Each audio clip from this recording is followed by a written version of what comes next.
முதல் வாசகம். இறைவாக்கினர் ஏசாயா எழுதிய நூலிலிருந்து வாசகம்.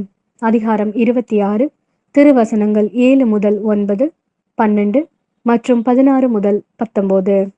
நீதிமான்களின் நெறிகள் நேரியவை, நீர் நேர்மையாளரின் வழியை செம்மையாக்குகின்றீர். ஆண்டவரே, உமது நீதியின் நெறியில் நடந்து உமக்காக காத்திருக்கின்றோம். உமது திருப்பெயரும் உமது நினைவும் எங்களுக்கு இன்பமாய் உள்ளது. என் நெஞ்சம் இரவில் உம்மை நாடுகின்றது. எனக்குள் இருக்கும் ஆவி ஏக்கத்தோடு உம்மை தேடுகின்றது. உம் நீதி தீர்ப்புகள் நில உலகில் நிலைத்திருக்கையில் வாழ்வோர் நேர்மையை கற்றுக்கொள்வர். ஆண்டவரே, நிறைவாழ்வை நீர் எங்களுக்கு உரியதாக்குவீர். ஏனெனில் எங்கள் செயல்கள் அனைத்தையும் எங்களுக்காக செய்கிறவர் நீரே.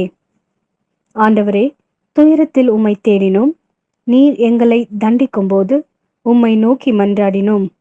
பேறுகாலம் நெருங்குகையில் கருவுற்றவள் தன் வேதனையில் வருந்தி கதறுவது போல், ஆண்டவரே, நாங்களும் உம் முன்னிலையில் இருக்கின்றோம். நாங்களும் கருவுற்று வேதனையில் துடித்தோம். ஆனால் காற்றை பெற்றெடுத்தவர் போலானோம்.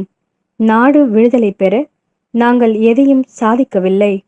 உலகில் குடியிருக்க எவரும் பிறக்கப் போவதில்லை. இறந்த உம் மக்கள் உயிர் பெறுவர்.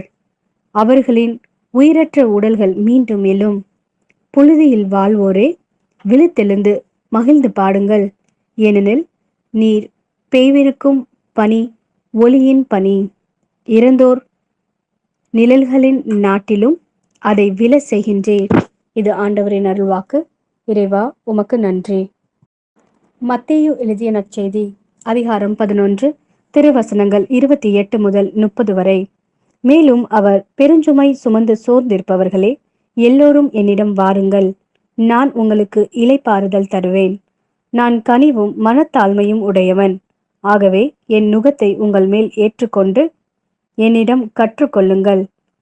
அப்பொழுது உங்கள் உள்ளத்திற்கு இளைப்பாறுதல் கிடைக்கும். ஆம், என் நுகம் அழுத்தாது, என் சுமை எளிதாய் உள்ளது என்றார்.